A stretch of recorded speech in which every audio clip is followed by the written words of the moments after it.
이 시간을 은혜 받을 하나님의 말씀은 구약성경 시편 27편 7절로 14절까지 말씀입니다.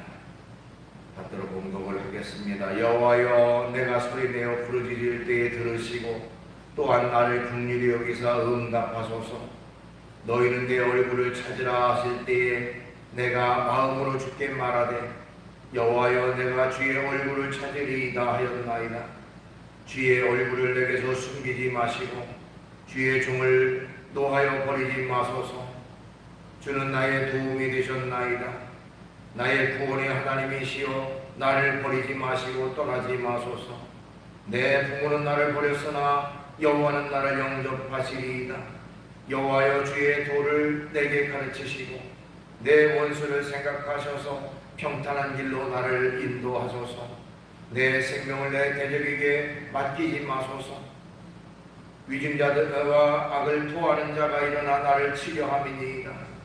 내가 산자들의 땅에서 여호와의 선하심을 보게 될 줄 확실히 믿었도다. 너는 여호와를 기다릴지어다. 강하고 담대하며 여호와를 기다릴지어다. 아멘. 말씀을 14절까지 받들어 봉독을 했습니다. 오늘 주어진 본문 말씀 가지고 제목을 여호와를 기다리라, 이런 제목의 말씀으로 같이 은혜를 나누려고 합니다. 그리스를 대표하는 작가 중에 카잔차키스라고 하는 사람이 있는데요, 그 사람의 자서전 가운데 나오는 이야기입니다. 어느 봄날 정원에서 우연히 나귀의 누에고치 하나를 발견했다. 다가가서 보니 고치의 한쪽에 작은 구멍이 뚫리면서 나비가 막 빠져나오려 하는 순간이었다. 나비는 아주 천천히 그 작은 입으로 고치집을 헤치고 밖으로 나오고 있었다. 그러기엔 너무 오랜 시간이 걸릴 것 같았다. 그래서 나비가 빨리 나오도록 누에고치에 구멍을 넓혀 주었다. 나비는 쉽게 그 고치를 빠져나올 수 있었다. 그런데 그 나비는 잠시 후에 내 손바닥 위에서 죽고 말았다 하는 이야기입니다. 그러면서 이 카자스키는 나비가 고치집을 빠져나오는 그 시간을 기다리지 못해서 나비를 죽게 했다고 하는 그런 어떤 생각을 가지면서 이 경험이 그에게 기다림이라고 하는 것이 얼마나 중요한 것인가 하는 것을 새삼스럽게 깨닫게 했다라고 얘기를 합니다. 기다리는 것을 불필요하다고 생각을 해서 쉽게 어떤 일을 하다가 결과적으로 그 일을 망치게 되고 나중에 큰 화를 당하는 결과가 되어진다고 하는 것입니다. 기다림은 불필요한 시간처럼 보이고 기다림 자체가 지루하고 고통스럽지만 그 기다림이 또한 그를 더 강건하게 하고 건강하게 하고 온전하게 하는 그런 시간이 되어진다고 하는 것입니다. 때문에 이 기다림이라고 하는 것은 참으로 인생을 살아가는 데도 중요한 그런 요소를 가지고 있다 하는 것입니다. 여러분, 어떻게 보면 인생은 기다림의 연속이다 이렇게 말할 수도 있습니다. 농부가 봄에 열심히 씨앗을 뿌리고 잘 갖고 놓으면 결국에는 추수하는 가을을 기다리는 그것처럼 인생은 어떻게 보면 기다림의 연속일 것입니다. 인생의 성패는 기다림에 달려있다라고 해도 과언은 아닐 것입니다. 더군다나 하나님을 믿는 믿음의 사람들에게 있어서의 기다림이라고 하는 것은 너무너무 소중한 것입니다. 때때로는 조급해서 내 뜻과 내 생각대로 어떤 일이 이루어지지 않는다고 하나님을 원망하고 더 고통 가운데 괴로움 가운데 살아가는 사람도 있습니다. 그러나 우리는 하나님이 역사하시고 인도하시는 그 때를 기다릴 줄 알아야 됩니다. 하나님의 역사하시는 때를 인내로서 기다려야 한다고 하는 것입니다. 때가 되면 하나님이 역사하시고 때가 되면 하나님이 모든 것들을 이루어 주십니다. 그렇기 때문에 믿음을 가지고 인내로서 기다리는 그런 생활이 우리에게 필요하다고 하는 것이죠. 오늘 본문 말씀 14절 말씀에 보면 이렇게 말하고 있습니다. 너는 여호와를 기다릴지어다. 강하고 담대하며 여호와를 기다릴지어다 하는 것입니다. 다윗이라고 하는 사람이 쓴 시입니다. 다윗은요, 자신에게 하는 다짐일 뿐만 아니라 자신을 따르는 사람들에게 권면하고 있습니다. 또한 오늘날 하나님을 믿는 우리에게도 권면하고 있는 내용입니다. 바로 여호와를 기다리라. 여호와를 기다리라.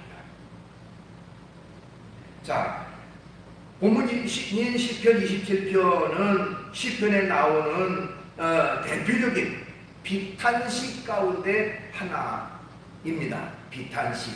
이 비탄식이라고 하는 것은 다급한 위기 상황 속에서 탄식하며 하나님의 구원을 호소하는 시를 비탄시 이렇게 부릅니다. 다급한 위기, 그야말로 급박한 상황 속에서 하나님 도와주십시오 하고 간절히 간청하는 내용을 담고 있는 것입니다.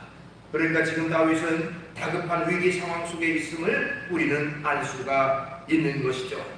2절 말씀에 보면 악인들이 내 살을 먹으려고 내게로 왔다라고 표현하고 있습니다. 그 다급한 모습, 여러분 마치 맹수들이 먹잇감을 뜯어 먹으려고 달려드는 그 모습처럼 지금 악한 자들이, 적군들이 자신을 그렇게 공격해 오고 있습니다. 그런 다급한 상황입니다 하고 하나님 앞에 아뢰고 있는 것이죠. 또 3절 말씀에 보면 군대가 나를 대적하여 진칠지라도 이렇게 표현했습니다. 이 역시 다급한 위기 상황을 표현하고 있는 것이죠. 지금 적군들이 공격을 하기 위해서 자기 앞에 진을 치고 있는, 자기를 노리고 지금 진치고 있다고 하는 그런 상황입니다. 이런 위급한 상황 속에 다윗은 스스로에게 또 곁에 있는 사람들에게 권면하고 있습니다. 그것이 바로 기다리자, 여호와를 기다리자. 여호와를 기다리자. 바로 여기에 다윗의 위대함이 있습니다. 다윗이 신앙생활에 성공할 수 있었던 이유 가운데 하나가 바로 기다림이었습니다. 하나님이 역사하실 것을 기다리고 믿음으로 끝까지 하나님을 의지했던 다윗. 그렇기 때문에 결국 다윗은 승리할 수가 있었던 것입니다. 그러면 본문에서 여호와를 기다리라 하는 것은 어떤 의미를 담고 있는가 하는 것입니다. 즉 여호와를 기다리는 사람은 구체적으로 어떻게 기다려야 될 것인가, 어떻게 해야 할 것인가 하는 것이죠. 우선 여호와를 기다리는 사람은 조급해하지 말아야 합니다 하는 것입니다. 조급해하지 말아야. 오늘 본문을 보면 다윗은 매우 다급한 위기 속에 지금 직면하고 있습니다. 그런데 시의 전체적인 내용을 보면 그런 급박한 상황임에도 불구하고 다윗은 전혀 조급해하지 않습니다. 오히려 1절에서 6절까지 보면 다윗은 지금까지의 자기가 체험하고 자기가 경험한 하나님의 구원의 역사를 되돌아보고 있는 것입니다. 그런 상황 속에서, 그런 급박한 상황 속에서 자신의 지난 날들을 회상하고 있다고 하는 것입니다. 오늘 본문 말씀 앞부분에 그 시편 27편 1절에 보니까요, 여호와는 나의 빛이요 나의 구원이시니 내가 누구를 두려워하리요? 여호와는 내 생명의 능력이시니 내가 누구를 무서워하리요? 이렇게 고백하고 있습니다. 지금까지 여호와 하나님께서 빛이 되셔서 마치 어둠을 몰아내는 듯이 빛이 되셔서 나를 인도하셨던 것처럼 하나님께서 역시 이 대적들의 손, 지금 그 위기 상황 속에서도 반드시 나를 건져주실 것이다 하는 그런 생각을 가지고 하나님 앞에 이 고백을 하고 있는 것입니다. 그러니 나는 조금도 두렵지 않다. 내가 누구를 무서워하리요? 내가 누구를 두려워하리요? 이것은 하나님이 함께 하시니 나는 조금도 두렵지 않다라고 하는 고백이 되어지는 것입니다. 오늘날 많은 사람들은요, 어렵고 힘든 일들을 만나고 다급한 그런 위기 상황을 만나게 되면 조급해합니다. 허둥댑니다. 우왕좌왕 어찌할 바를 모르고 행동합니다. 그러다가 결국에는 그 일을 망치게 되는 경우도 많이 있습니다. 기다릴 줄 알아야 됩니다. 때를 기다릴 줄 알아야 됩니다. 조급해하지 말아야 하는 것입니다. 사무엘상 13장에 보면 이스라엘의 초대 왕이었던 이 사울 왕이 된 지 얼마 안 돼서 블레셋과 첫 번째로 전투를 벌이는 그 내용이 나옵니다. 블레셋이 이스라엘을 치려고 믹마스라고 하는 곳에 진을 쳤는데요, 엄청난 사람들이, 군인들이 지금 진을 치고 이스라엘을 대적하려고 나와 있습니다.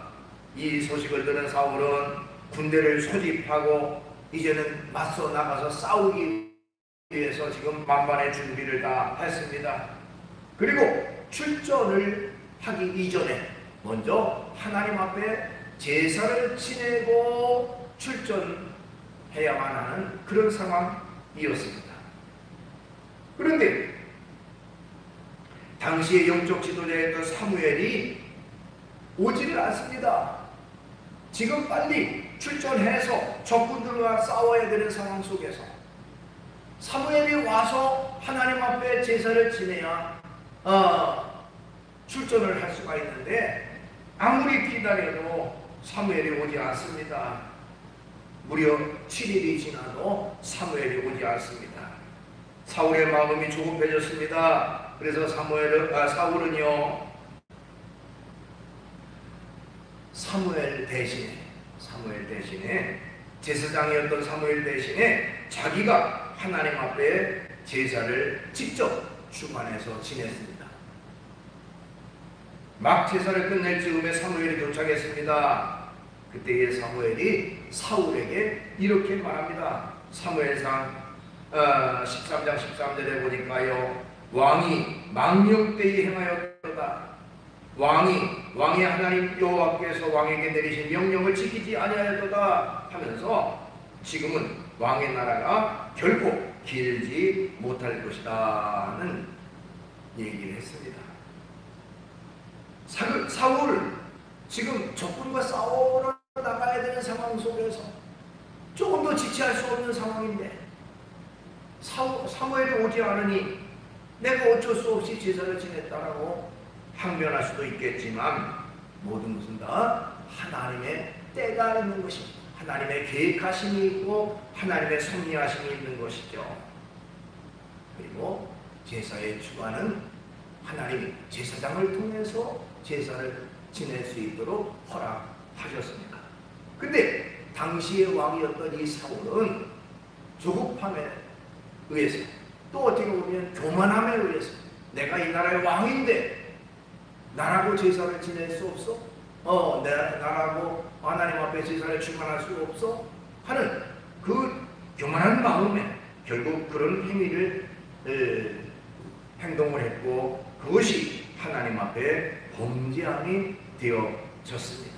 그래서 우리가 잘 아는 것처럼 그의 아들 때에 이어서 왕을 계승받지 못했고, 결국에는 다윗이라고 하는 사람이 왕위를 넘겨받게 됐다고 하는 것입니다. 자, 조급했다. 그것은 결국 어떤 일을 온전하게 이루지 못하는 그런 결과가 되기도 합니다. 조급하면 결국에는 기본을 잃어버리게 되고요, 조급하면 결국 실수하게 되고, 조급하면 결국 큰 화로 연결되는 경우가 많이 있습니다. 우리가 어떤 일에 조급하게 서두르다가 결국에는 큰 실수를 하고, 조급하게 서두르다가 그것 때문에 큰 어려움에 직면하는 경우도 참으로 많이 있습니다. 그렇기 때문에 여호와를 기다리는 사람은 결코 조급해하지 말아야 한다는 것입니다. 우리나라 사람들은 빨리빨리 문화를 가지고 있다고 하죠. 그것이 긍정적인 의미에서는 어떤 일을 열심히 빨리 해서 일찍 마치는 그런 긍정적인 요소도 있지만은 너무 지나치게 빨리빨리만 외치다가 그것이 결국에는 큰 화근이 되는 그런 경우도 없지 않아 있습니다. 우리가 여호와를 기다리라 하는 그 말 속에는 인간적인 생각으로 조급함을 갖지 말고 하나님의 때를 기다리라고 하는 것을 말하고 있는 것입니다. 이스라엘 백성들이 애굽에서 나와서 광야 생활 속에 하나님이 낮에는 구름 기둥으로 밤에는 불 기둥으로 인도하셨습니다. 구름 기둥이 이동하고 불 기둥이 이동할 때에 이스라엘은 이동했어요. 구름 기둥이 그 자리에 머물러서 하루고 이틀이고 한 달이고 머물러 있으면 그냥 머물러 있어야만 했습니다. 그 모습이 곧 우리의 모습이 되어야 되는 것입니다. 하나님보다 앞서가려고 해서는 안 됩니다. 하나님을 따라가는 우리가 되어야 돼. 주님의 인도하심에 그대로 따르고 순종하는 그런 생활이 우리에게 있어야 되는 것입니다.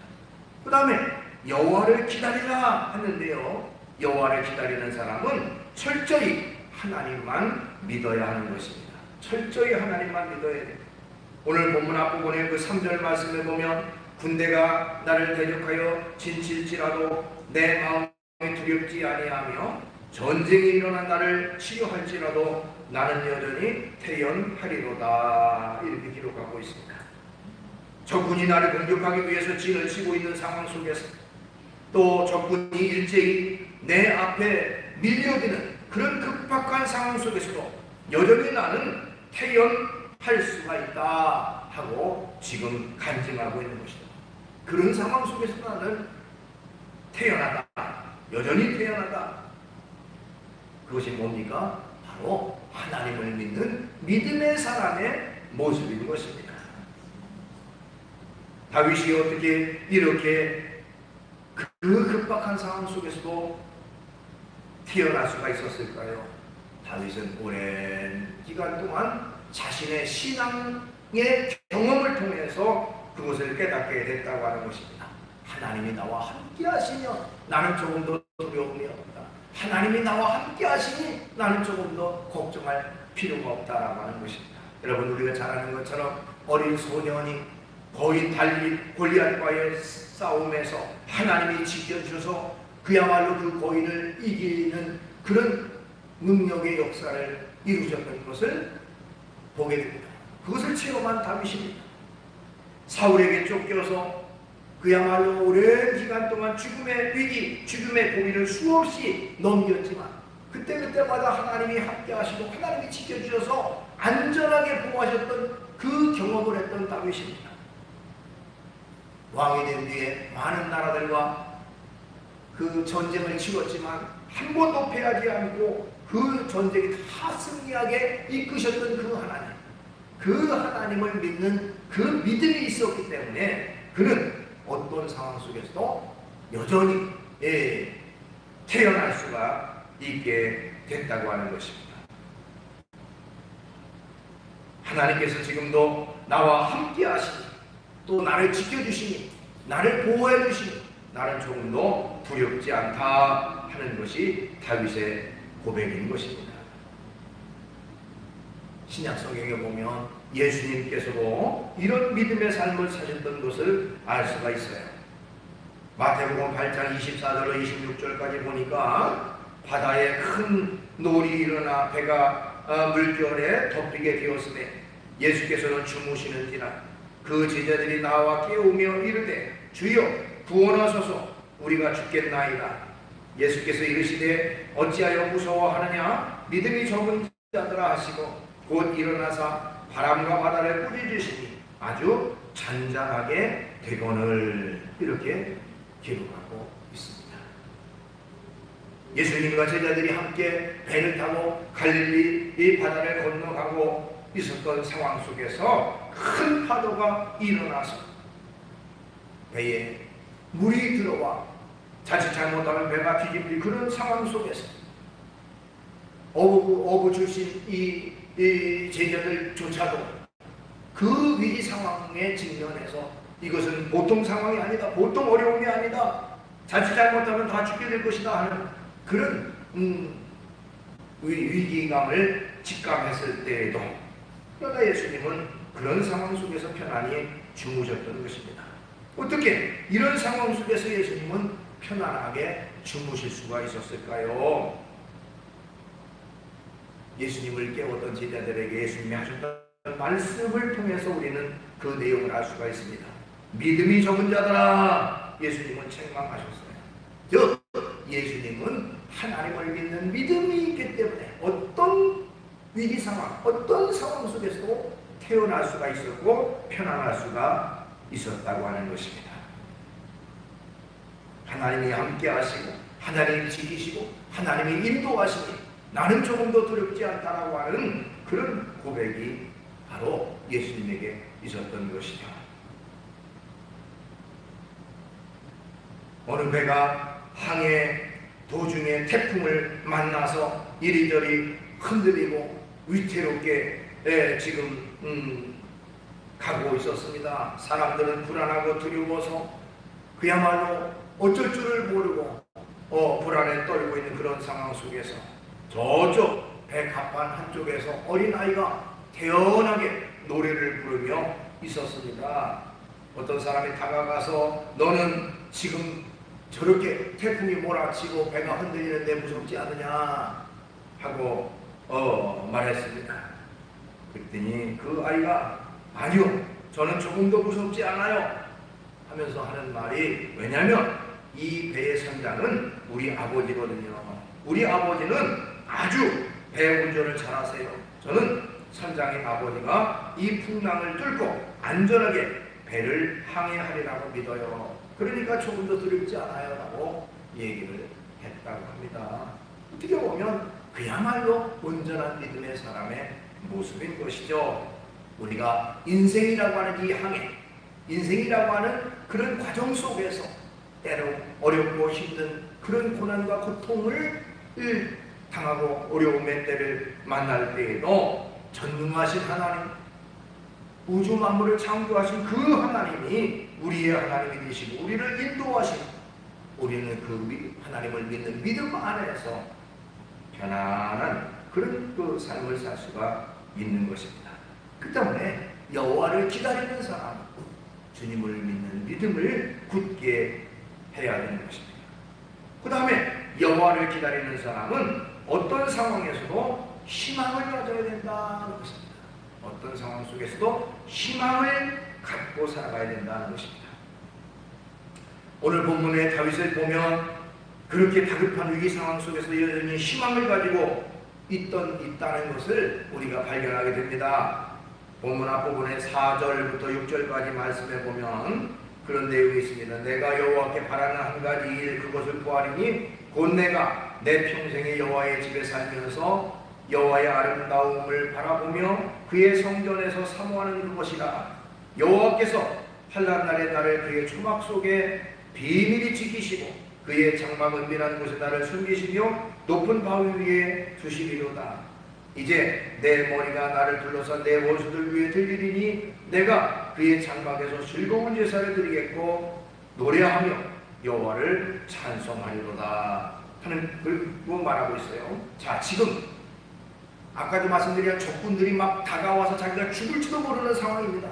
그런데 지금 다윗은요, 앞으로 하나님 앞에, 하나님의 성전에서 하나님 앞에 제사를 지내고 하나님과 함께하는 그 성전을 바라보면서 소망하면서 지금 그 시의 내용을 고백하고 있는 것입니다. 성전에서 하나님 앞에 감사의 제사를 드리고 하나님 앞에 찬양 드리는 그 꿈을 지금 꾸고 또 그것을 바라보고 있는 것입니다. 어떤 상황 속에서도 우리 믿음의 성도들은 희망을 갖고 살아가는 그런 상황이 있어요. 이제 끝이야, 이제 절망해, 더 이상 아무런 희망이 없어라고 할 때라도 하나님을 믿는 믿음 안에서 우리는 희망을 가지고 살아가야 한다는 것입니다.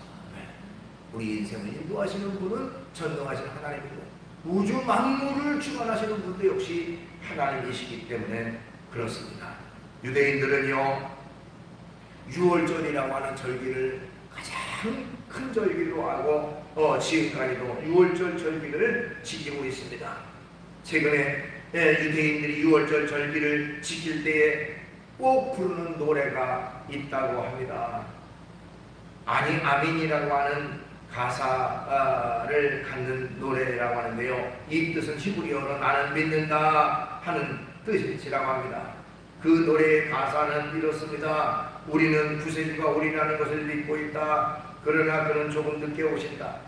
나는 믿는다오, 나는 믿는다오. 영원한 평화의 그 날이 땅 위에 오리라. 나는 믿는다오, 나는 믿는다오. 그때가 다가오고 있으며 더딜지라도 오리라고 나는 굳게 믿는다오 하는 그런 고백의 노래인 것입니다.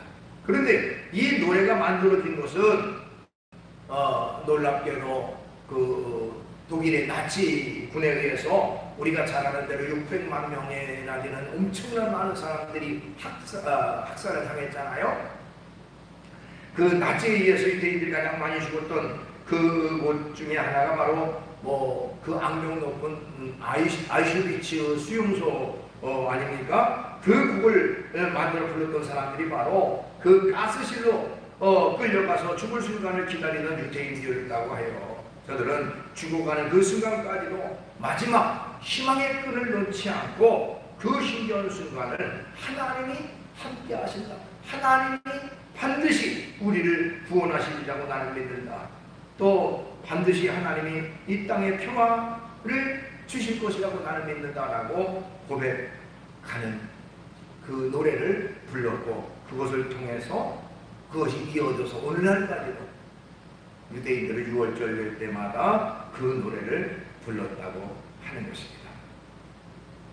하나님을 기다린다고 하는 것은 희망을 가지고 사는 것을 말합니다. 어떤 어려운 상황 속에서도 희망의 끈을 놓지 않고 끝까지 소망 가운데, 희망 가운데 하나님의 역사를 바라볼 줄 아는 그런 우리가 되어야 되는 것입니다. 말씀을 정리합니다. 여호와를 기다리라 하는 그 말씀 속에는 조급해하지 말고 여호와를 기다려야 한다는 것입니다. 여호와를 기다리는 사람은 철저히 하나님만 믿어야 될 것이고, 또한 어떤 상황에서도 희망의 끈을 놓지 말아야 하는 것입니다. 비록 어렵고 힘든 그 상황, 현실적으로 참 급박한 그 상황 속에서 이 다윗과 같이 편안한, 오히려 태어난 그런 삶을 사는 것은 그에게 전능하신 하나님을 믿는 믿음이 있기 때문에 그 위기 상황 속에도 태어날 수 있었고, 또한 편안할 수가 있었던 것입니다. 끝까지 하나님을 믿는 믿음 안에서 우리가 인생을 살아가되 어렵고 힘든 그야말로 급박한 상황 속에도 마음의 평안함을 얻고 오히려 하나님을 찬양할 수 있는, 결과적으로 전능하신 하나님을 통해서 모든 문제가 해결받고 날마다 감사 가운데 살아가는 그런 삶이 주어지기를 주의 이름으로 축원합니다. 기도하겠습니다. 걸어가신 주님을 찬양합니다. 우리가 세상을 살아갈 때에 여러 가지 크고 작은 급박한 일들이 우리에게 닥쳐와서 너무나도 다급하고 절박하고 절망적인 그런 때도 있습니다. 그럴 때이라도 오늘 본문에 나오는 이 다윗의 모습을 통해서 우리가 어떤 삶을 살아야 할지를 깨닫게 하시니 감사합니다. 하나님, 우리는 언제나 여호와 하나님을 기다릴 줄 아는 우리가 되게 해주시옵소서. 결코 인간적인 생각으로 조급함을 갖지 아니하고, 결코 불신앙의 모습을 갖지 아니하고, 나아가 소망 가운데, 희망 가운데 하나님의 역사하심을 확신하면서 믿음으로 나아갈 수 있는, 그리고 날마다 승리 가운데 나아가는 우리의 생활이 될 수 있도록 인도하시옵소서. 나는 약하고 나는 부족하고 나는 허물이 많지만 하나님은 전지전능하신 하나님, 살아 역사하신 하나님이니 그 하나님을 믿는 믿음 안에서 날마다 승리함을 확신하고 믿음을 더 굳게 하고 나아가는 우리가 되게 주시옵소서. 예수님의 이름으로 기도하옵나이다.